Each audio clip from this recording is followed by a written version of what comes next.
Oke, baik, kita mulai ya. Inflammatory bowel disease itu apa? Itu adalah kumpulan penyakit yang terkait dengan peradangan saluran cerna. Jadi kondisinya ini banyak, ada beberapa yang kita kenal dengan baik, yaitu adalah penyakit Crohn's, colitis ulceratif, dan juga irritable bowel syndrome ya. Jadi ada banyak teman-teman yang keluhan suka kembung-kembung, suka diare-diare, perut suka melilit, ternyata hubungannya juga dengan inflammatory bowel disease. Kalau kita lihat, inflammatory bowel disease ini sebenarnya pada masa lalu itu tidak dikenal. Kenapa? Karena pada masa lalu diet manusia itu adalah diet yang sifatnya tidak inflamatori.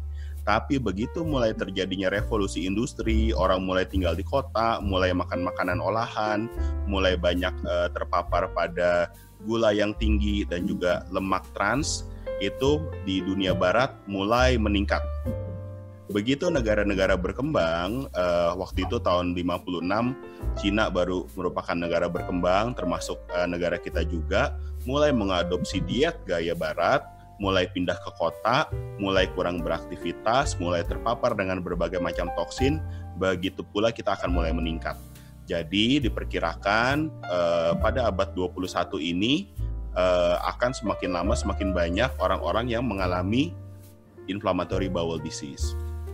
Apa yang dikeluhkan oleh orang dengan inflammatory bowel disease?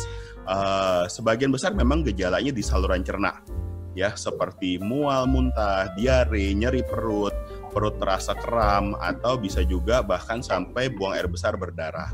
Tapi karena inflammatory bowel disease itu juga adalah penyakit autoimun, dapat juga muncul keluhan-keluhan di organ lainnya. Seperti mata bisa mengalami kemerahan atau mengalami peradangan, bisa muncul berbagai macam sariawan di mulut, ya, bisa juga muncul nyeri-nyeri sendi dan bengkak. Ada juga yang muncul adalah keluhannya adalah ulcer atau luka-luka di kulit. Ya, bisa juga disertai kalau keluhannya berat dengan demam, berat badan turun, dan juga kehilangan nafsu makan. Sehingga kita bisa lihat di sini bahwa keluhan dari inflammatory bowel syndrome atau inflammatory bowel disease sama seperti kondisi autoimun lainnya bisa sangat beragam. Nah, apa yang terjadi pada kawan-kawan dengan inflammatory bowel disease? Yang pasti ada masalah genetiknya, ya. Jadi genetik ini merupakan kondisi kecenderungan setiap orang. Setiap orang punya komposisi genetik yang berbeda-beda. Ya, setiap orang akan mengalami dampak yang berbeda-beda dari kehidupan dan pola diet yang jelek. Tapi tidak ada orang yang 100% kebal, ya. Ada orang yang kalau pola hidupnya jelek akan terkena hipertensi, ada yang terkena diabetes, ada yang terkena autoimun, ada yang terkena kanker dan lain sebagainya. Tapi semua orang pasti akan mengalami dampaknya. Nah, genetik ini yang punya kecenderungan kemudian dihajar dengan faktor lingkungan. Apakah dia merokok, apakah dia lingkungannya stres, apakah dia terlalu bersih, ya. Jadi terlalu bersih itu juga tidak baik, atau dia dietnya itu kaya akan makanan olahan, toksin dan lain sebagainya. Atau bisa juga apakah dia mendapatkan antibiotik, ya. Apakah dia mendapatkan infeksi? Banyak kawan-kawan atau pasien-pasien saya yang mengalami inflammatory bowel disease, awalnya adalah dia terkena infeksi. Misalnya dia jajan di luar salah, kemudian dia mengalami diare, tapi infeksi tersebut menyebabkan terjadinya dysbiosis, menyebabkan terjadinya kerusakan dari lapisan usus yang menjaga integritas saluran cerna kita, sehingga akhirnya disitulah semuanya toksin dan kuman, virus segala macam pada masuk, terjadi peradangan yang besar-besaran, terjadi aktivasi sistem imun secara besar-besaran, terjadi antibodi antimikrobial yang masuk ke dalam peredaran tubuh, menyebabkan terjadinya peradangan yang awalnya mungkin gejalanya belum manifestasi secara berat, baru perut terasa tidak enak, mudah lelah, sukar konsentrasi, dan lain sebagainya. Dan kemudian makin lama makin meningkat, akhirnya muncullah gejala-gejala yang biasa kita kaitkan dengan inflammatory bowel disease, seperti diare berdarah, berat badan turun, nyeri perut, sariawan di mulut, dan lain sebagainya. Nah, biasanya sayangnya kawan-kawan dengan inflammatory bowel disease ini datang dengan keluhan yang sudah berat, ya, sehingga pengobatannya membutuhkan waktu lebih panjang. Biasa pasien-pasien akan datang ke dokter ahli saluran cerna ya, kemudian akan dilakukan kolonoskopi atau dilakukan endoskopi saluran cerna atas, atau bahkan ada beberapa yang datang dengan nyeri perut hebat, sudah mengalami sumbatan, akan perlu dilakukan CT scan untuk mengetahui apakah sumbatan tersebut itu berat atau enggak. Ya, beberapa pemeriksaan darah dan pemeriksaan tinja seperti fecal calprotectin atau kita lihat apakah tinjanya ada darah atau tidak, itu bisa membantu untuk mendiagnosis. Ya, tapi biasanya pasiennya datang sudah dengan kondisi yang lebih berat. Ya, nah tantangan kita adalah bagaimana caranya untuk mencegah atau paling tidak memperlambat terjadinya inflammatory bowel disease ini. Karena kalau misalnya memang sudah terjadi, otomatis pasti kita akan masuk obat-obatan, ya. Obat-obatan di sini mulai dari yang ringan, sedang sampai berat. Tujuannya adalah untuk mengendalikan manifestasi dari penyakit tersebut, ya, atau dalam tanda kutip mengendalikan gejalanya.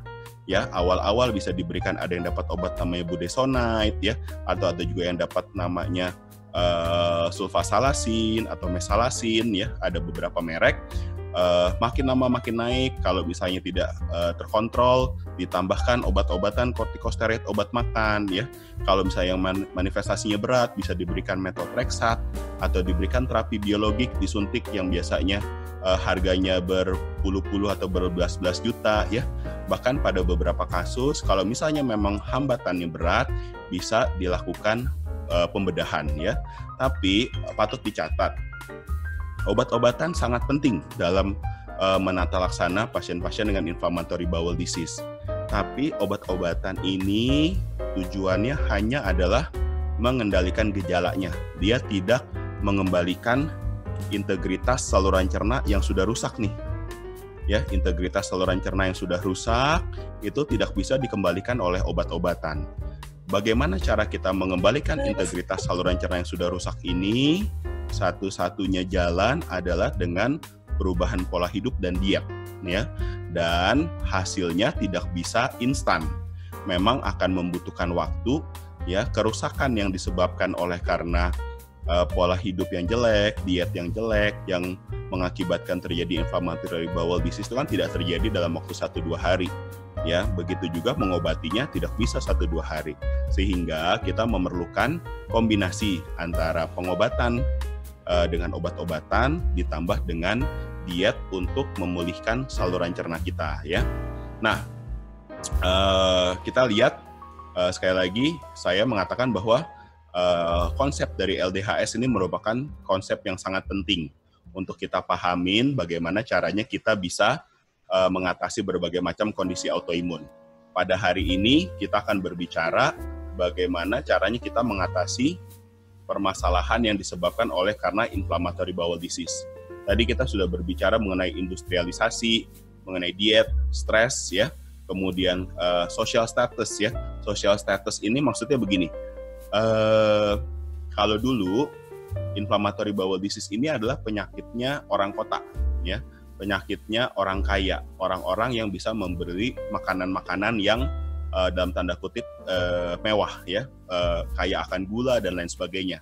Tapi sayangnya sekarang inflammatory bowel disease ini justru lebih banyak berisiko dialami oleh orang-orang yang dalam tanda kutip tidak bisa membeli makanan yang baik.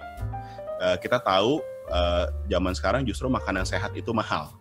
Seringkali orang-orang yang penghasilannya terbatas terpaksa harus membeli makanan-makanan instan, ya. Kita tahu mie instan itu merupakan salah satu seringkali menjadi makanan pokok bagi orang-orang yang tidak bisa membeli makanan. Nah, ini makanan-makanan olahan seperti itu kaya akan lemak jenuh, kaya akan bahan-bahan chemicals yang bisa membuat terjadinya inflammatory bowel disease semakin berat. Nah, memang ini kita nggak bisa saya memberikan solusi secara langsung, ya, karena ini harus diselesaikan bersama-sama dengan teman-teman yang bergerak di bidang pertanian misalnya, teknologi gizi, ya, dan juga sesama penyintas bagaimana caranya kita bisa membuat pola diet kita bersama-sama menjadi lebih sehat ya. Dan juga ini nih peranan dari dokter adalah kita banyak sekali sekarang memberikan antibiotik secara sembarangan ya. Antibiotik yang terjadi adalah dia membunuh kuman itu secara membabi buta ya. Semua yang bisa dibunuh akan dibunuh oleh antibiotik tersebut. Nah, sayangnya adalah dia membunuh banyak kuman-kuman baik ya. Jadi kuman-kuman baik yang harusnya melindungi dan memberikan nutrisi bagi saluran cerna kita ikut mati juga ya, sehingga sama seperti pedoman dari negara kita kan Bhinneka Tunggal Ika, yaitu Unity in Diversity ya. Kalau kita sering kasih antibiotik, diversity-nya, keberagamannya itu kurang ya. Kalau misalnya keberagaman dari dari mikroba itu kurang, maka yang terjadi adalah yang kuat yang menang, dan itu dia akan menjadi tidak terkendali ya, dan membuat saluran cerna kita malah tidak mendapatkan nutrisi ya.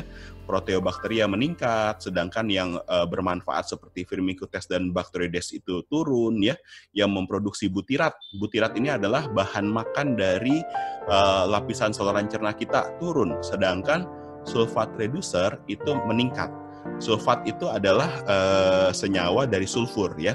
Jadi makanya kita lihat kalau misalnya orang-orang dengan inflammatory bowel disease atau orang-orang dengan irritable bowel syndrome, atau secara umum orang-orang dengan gangguan saluran cerna, pasti buang anginnya itu berbau telur busuk ya, jadi baunya tidak enak. Sedangkan kalau misalnya saluran cerna kita sehat, harusnya kita tidak menghasilkan gas yang berbau busuk. Kita tetap akan menghasilkan gas, tapi gas buangan kita itu tidak berbau busuk ya. Nah, itu adalah salah satu ciri khas dari saluran cerna yang sehat ya. Kalau yang tidak sehat pasti dia akan berbau. Nah, begitu dia kombinasi dari faktor ini dan microbial dysbiosis berinteraksi, itu akan mengakibatkan terjadinya inflammatory bowel disease ya, menyebabkan peradangan. Dan jeleknya peradangan pada inflammatory bowel disease adalah dia merusak mukosa sampai ke dalam, sehingga akan mengakibatkan terjadinya kerusakan saluran cerna, sumbatan, yang akhirnya seringkali harus dilakukan pemotongan dan penyambungan kembali supaya saluran cernanya itu tetap bisa berfungsi dengan baik. Nah, sekarang kita akan membahas lebih dalam mengenai bagaimana sih peranan daripada pemilihan makanan untuk membantu pemulihan kawan-kawan dengan inflammatory bowel disease, tapi juga untuk membantu pemulihan secara umum kawan-kawan dengan penyakit-penyakit autoimun atau penyakit-penyakit inflamatori ya. Saya rasa sih sebenarnya sebagian besar teman-teman kalau sudah lama ikut LDHS ini sudah paham luar dalam ya mengenai anti-inflammatory diet ya. Tapi kabar baiknya adalah ya, kalau dulu ini masih merupakan area dari pasien saling sharing satu sama lain ya, masih merupakan area dari ahli-ahli nutrisi dan lain sebagainya. Kalangan medis sekarang sudah mulai melakukan penelitian ya, dan ternyata pada saat kita menerapkan anti-inflammatory diet ini pada pasien-pasien inflammatory bowel disease, ternyata manifestasi atau gejala yang dialami oleh pasien dengan inflammatory bowel disease itu berkurang secara signifikan ya. Nah, ini adalah 4 konsep yang harus dipahami dan diterapkan ya. Satu adalah kita harus memilih makanan-makanan yang kaya akan probiotik. Probiotik itu apa? Itu adalah makanan-makanan yang mengandung bakteri-bakteri baik ya. Contohnya seperti tempe, kimchi, miso, yogurt, kefir ya. Pada intinya adalah makanan-makanan fermentasi. Yang kedua, kita harus memberikan makanan untuk bakteri-bakteri baik itu. Ya, bisa berupa sayur-sayuran, buah-buahan, makanan-makanan fermentasi lain ya, sehingga bakteri baik bisa tumbuh, sedangkan bakteri jahatnya kalah ya. Yang ketiga, kita harus memilih makanan-makanan yang memberikan nutrisi baik, makanan-makanan yang tidak mengandung zat-zat berbahaya yang dapat menyebabkan terjadinya inflamasi ya. Makanan nutrisi baik itu contohnya adalah lemak-lemak yang baik, mulai dari minyak zaitun, buah-buahan seperti alpukat ya, minyak dari kacang-kacangan ya, dan lain sebagainya. Nah, kita juga harus menghindari makanan-makanan yang bisa menyebabkan terjadinya peradangan ya. Beberapa makanan yang sudah terbukti adalah satu adalah laktos ya. Laktos ini adalah gula dari susu ya. Nah, jadi ternyata setelah dilakukan penelitian, susu kalau misalnya dia belum diolah itu bisa menyebabkan terjadinya peradangan ya. Tapi begitu sudah difermentasi seperti dalam bentuk yogurt atau kefir atau keju yang sudah aged cheese itu adalah keju yang sudah dituakan itu ya, itu dia laktosnya hilang sehingga produk-produk tersebut menjadi aman untuk dikonsumsi. Tapi susu segar atau keju yang baru dibuat ya, fresh cheese gitu, itu nggak bisa tuh untuk sebagai anti-inflammatory diet ya. Dan kemudian yang jelas adalah menyebabkan inflammatory adalah gandum ya, baik sudah diolah dalam bentuk terigu atau gandum utuh ya, segala sesuatu yang mengandung gluten pada akhirnya akan menyebabkan inflamasi sehingga harus dihindari ya. Yang harus dihindari juga adalah gula-gula yang sudah dirafinasi, yaitu gula-gula sederhana ya, mulai dari gula pasir, kemudian sampai ke madu dalam tanda kutip sebenarnya bisa juga menyebabkan inflamasi, tapi jauh lebih terbatas dibandingkan gula-gula yang sudah dirafinasi, atau bisa juga gula yang high fructose corn syrup ya, yang seringkali dipakai dalam minuman-minuman ringan sebagai pemanis dalam makanan-makanan olahan ya. Jagung juga harus hati-hati, apalagi kalau sudah dalam bentuk high fructose corn syrup, dan juga harus hati-hati terhadap trans fat ya. Lemak jenuh ini banyak pada makanan-makanan yang sudah diolah ya. Nah, juga kita harus justru ya, makanan itu harusnya adalah makanan yang sederhana. Apa maksudnya makanan sederhana? Yaitu makanan yang kita masih tahu bentuknya ya, bukan sudah menjadi olahan ya. Kayak misalnya kalau kita mau makan daging sapi, makan dalam bentuk daging sapi. Hindari memakan yang sudah jadi sosis atau sudah menjadi bakso gitu ya. Atau kalau misalnya kita mau makan apalagi ayam, ya gitu. Ayam adalah pilih ayam yang segar, ayam yang baik, ayam yang tidak mendapatkan antibiotik, dan hindari ayam-ayam yang sudah diolah, misalnya menjadi chicken nugget dan lain sebagainya. Kita juga harus menghindari makanan-makanan GMO ya. Makanan GMO menjadi bermasalah bukan karena GMO-nya, tapi adalah karena kandungan dari senyawa pestisida ya. Jadi makanan-makanan GMO yang misalnya diimpor dari Amerika adalah menggunakan pestisida yang namanya Roundup ya, dalam dosis yang sangat tinggi, dan itu tidak bisa dihilangkan dari produk-produk makanan tersebut, sehingga sebisa mungkin kita harus menghindari ya. Baru-baru ini Bayer sebagai produsen dari Roundup itu harus membayar puluhan miliar dolar ya, karena kalah tuntutan hukum pada orang-orang yang komplain bahwa pestisida Roundup itu menyebabkan mereka terkena kanker ya. Jadi sudah jelas ada kaitannya terhadap kanker yang terpaksa harus dilakukan pembayaran miliaran dolar ya, puluhan miliar dolar. Oke. Nah, bagaimana caranya kita memberikan makan ya, atau memilih makanan pada orang-orang dengan IBD ya. Kalau misalnya hanya autoimun biasa, ini langsung fase 3 ya. Jadi nggak usah khawatir fase 1 dan fase 2. Kenapa kalau di IBD itu ada fase 1 dan 2? Karena gini, kalau pada IBD saluran cernanya itu inflamasinya hebat ya, sehingga makanan yang kita pilih harus adalah makanan-makanan yang mudah diserap ya, sehingga tidak menyebabkan terjadinya sumbatan ya. Fase 1 pada IBD kalau gejalanya lagi aktif, perut lagi melilit, lagi nyeri, buang air besar, lagi diare, ada gejala ya. Sedangkan fase 2 kalau gejalanya hilang timbul, hanya sesekali nyeri, hanya sesekali diare gitu ya. Sedangkan kalau fase 3 adalah kalau yang sudah mengalami remisi sehingga kita hanya butuh maintenance atau pemeliharaan ya. Nah, kalau pada fase 1 ya, ini nanti pilihan makanannya sama. Tapi pada fase 1 pada pasien IBD memang mau nggak mau makanannya harus di blender, harus dipure, harus lembut, bahkan dalam bentuk yang semi cair ya. Apakah itu dimasak sampai begitu halus ya, sampai matang sekali, dipure, digiling atau dicincang halus ya. Tidak boleh ada biji atau batang sayur-sayuran, tidak, dan kulit buah-buahan dan lain sebagainya itu juga harus dikupas ya.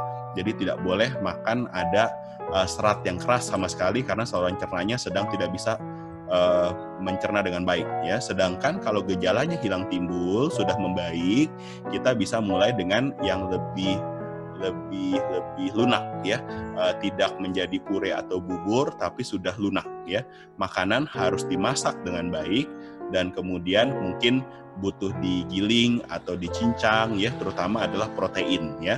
Dan juga masih belum boleh ada batang, biji-bijian atau kulit-kulit yang keras ya. Sedangkan kalau pada fase 3 bentuk makanannya sudah bisa bentuk makanan seperti biasa ya, walaupun memang harus dikunyah dengan baik. Nah, bagaimana kita memilih makanan yang sifatnya antiinflamasi? Di sini kita bisa lihat ya. Kalau misalnya ikan-ikanan, kita harus fokus pada makanan ikan-ikanan yang rendah merkuri ya. Ikan-ikan yang rendah merkuri adalah ikan-ikan kecil ya. Kalau misalnya ikan-ikan besar seperti tuna, kemudian marlin, salmon, tongkol ya, itu harus dibatasi ya. Maksimal itu adalah sekali seminggu ya, tidak boleh lebih ya. Sedangkan kalau ikan-ikan kecil dan lain sebagainya, kita tinggal pilih adalah bagaimana bentuknya ya. Kalau misalnya fase 1 kita blender, kita cincang, fase 2 juga begitu, sedangkan kalau fase 3 bentuknya sudah bisa dalam bentuk yang utuh ya.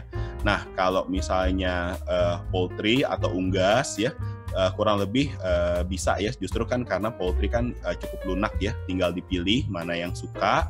Begitu juga kalau untuk sapi, kambing atau domba. Nah, ini catatannya adalah dagingnya itu harus sangat rendah lemak ya. Bahkan kalau bisa 90% atau lebih lemaknya itu dibuang ya. Kenapa? Karena lemak dari daging merah itu bisa menyebabkan terjadi inflamasi. Sehingga kita harus menghindarinya sebanyak mungkin ya. Karena apalagi kalau sudah dimasak dengan suhu tinggi misalnya, lemak-lemak tersebut akan menjadi trans fat yang akan menyebabkan terjadinya inflamasi atau peradangan. Nah, untuk produk susu, nah yang paling baik itu tentunya adalah non-dairy milks ya. Jadi susu yang bukan dari sapi, kambing, domba dan lain sebagainya. Contohnya seperti almond milk, coconut milk ya, kedelai ya, atau susu dari oat gitu ya. Nah, kalau misalnya mau produk dari dairy atau dari susu sapi misalnya, harus yang sudah difermentasi ya, seperti keju-keju yang sudah dituakan, dan kemudian kita juga bisa pakai kefir atau yogurt ya. Nah, sebagai catatan harus menghindari adalah produk-produk yang menggunakan emulsifier ya, contohnya karagenan, karboksimetil selulose, maltodextrose dan polisorbat 80. Nah, ini adalah yang sama seperti kemarin saya ajarkan. Bagaimana cara membaca label makanan ya, nanti kita ajarkan. Kalau misalnya punya kondisi autoimun, harus benar-benar bisa membaca label. Kalau waktu kemarin pas lagi di lupus kita membaca label produk kosmetik, nah sekarang untuk IBD kita akan, nanti habis ini kita akan baca bagaimana caranya membaca label produk dari makanan ya. Kalau kacang-kacangan secara umum nggak ada masalah. Nah, yang khas nih adalah grains ya. Grains itu biji-bijian, memang kita disarankan adalah kalau untuk IBD ya, adalah biji-bijian yang mengandung serat yang larut ya. Jadi ini bukan mengatakan bahwa semua biji-bijian itu jelek. Contohnya adalah nasi. Pasti nanti akan ada yang nanya, dok saya nggak boleh makan nasi dong gitu ya. Nah, di sini saya mau mengatakan gini.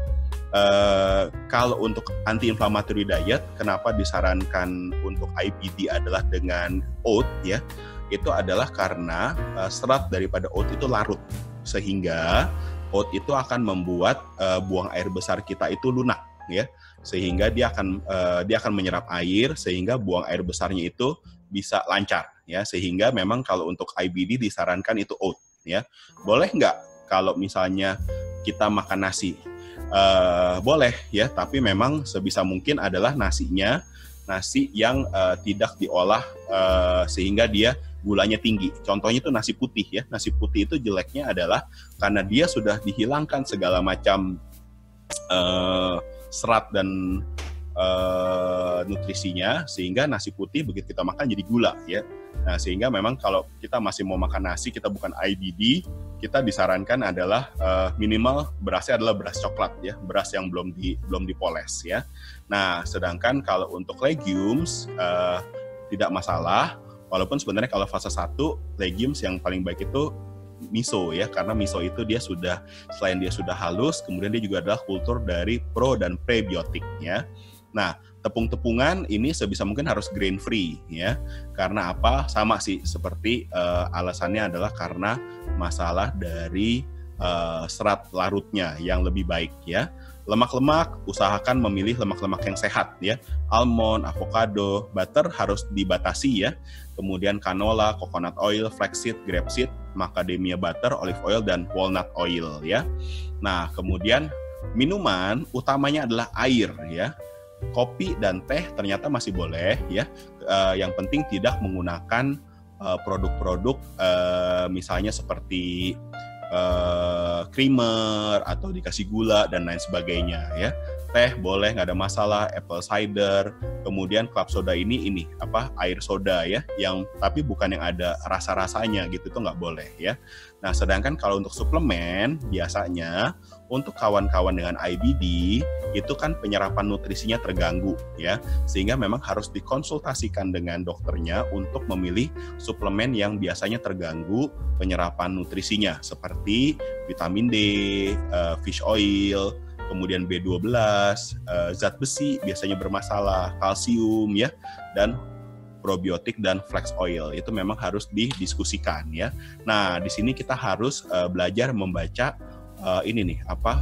label makanan ya. Ini ada 1, 2, 3, 4, 5, 6 yang harus dihindari at all cost ya. Itu yang kita bilang 5P gitu ya.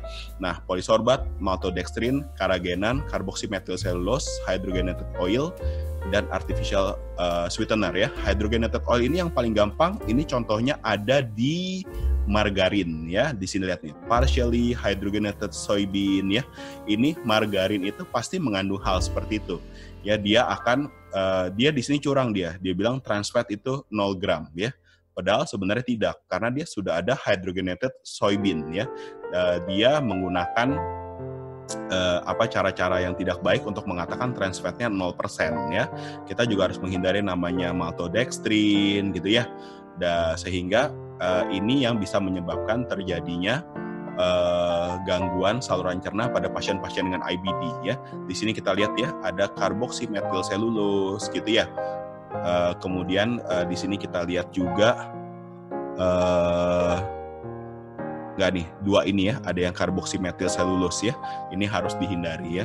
Sehingga sih sebenarnya paling aman untuk kawan-kawan dengan autoimun dan IBD tentunya adalah mengkonsumsi makanan-makanan yang kita masak sendiri ya. Tapi kalau memang tidak bisa menghindari, kita benar-benar harus belajar bagaimana caranya kita bisa membaca label makanan ya, sehingga tidak salah memilih makanan. Oke.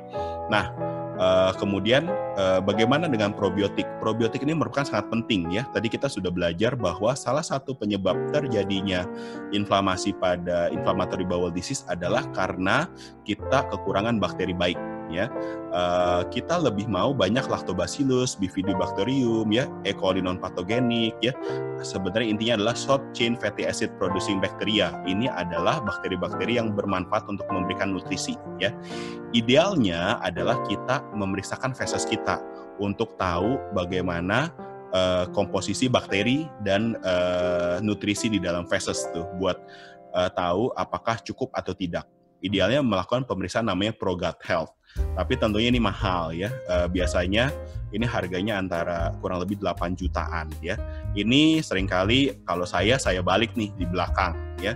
Kalau pasien-pasiennya masih bisa kita berikan kapsul probiotik dulu untuk mengembalikan ya, habis itu bertahap dia makin baik, kemudian kita beralih ke wild type seperti yogurt, kefir dan lain sebagainya, dia bermanfaat. Saya biasanya tidak ke ProGut Health duluan ya. Ini biasanya saya pakai untuk yang sulit sekali, sehingga kita harus benar-benar memilih probiotik apa yang paling cocok buat dia gitu ya. Oke, saya nggak disponsorin, tapi ini adalah 2 produk yang saya pakai ya. Biasanya ini yang saya pakai secara pribadi, LifeSpace ya, 32 miliar 1 kali setiap hari. Dan bisa juga ada yang mereknya Blackmores ya, 1 kali sehari, ini juga 30 miliar ya. Kita memang butuhnya 1 sampai 3 miliar, dan biasanya yang dibutuhkan adalah Lactobacillus, Bifidobacterium ya, Streptococcus, bakteri-bakteri yang memproduksi short chain fatty acid untuk memberikan nutrisi bagi saluran cerna kita ya. Nah, bagaimana cara kita mencegah IBD ya? Nah, ini nih yang paling penting. Hati-hati, anak-anak kita itu berisiko untuk mengalami inflammatory bowel disease atau autoimun. Kita harus sebisa mungkin ya tentunya, kalau misalnya memang dibutuhkan apa boleh buat ya, kita harus menghindari sebisa mungkin melahirkan dengan sesar. Kita harus menghindari sebisa mungkin adalah pemberian antibiotik, terutama pada masa kanak-kanak dan kehamilan ya. Karena pada saat masa hamil ya dan kanak-kanak itu adalah masa di mana bakteri baik di saluran cerna, di kulit, di saluran nafas kita itu juga ada bakteri baiknya, dia bertumbuh ya. Nah, kalau sudah dewasa dia biasanya sudah stabil. Jadi masa ini adalah masa yang sangat penting untuk memberikan nutrisi dan untuk mencegah jangan sampai kuman baik di dalam tubuh kita itu kalah dengan kuman yang jahat ya. Oke. Nah, saya rasa presentasi dari saya sekian dulu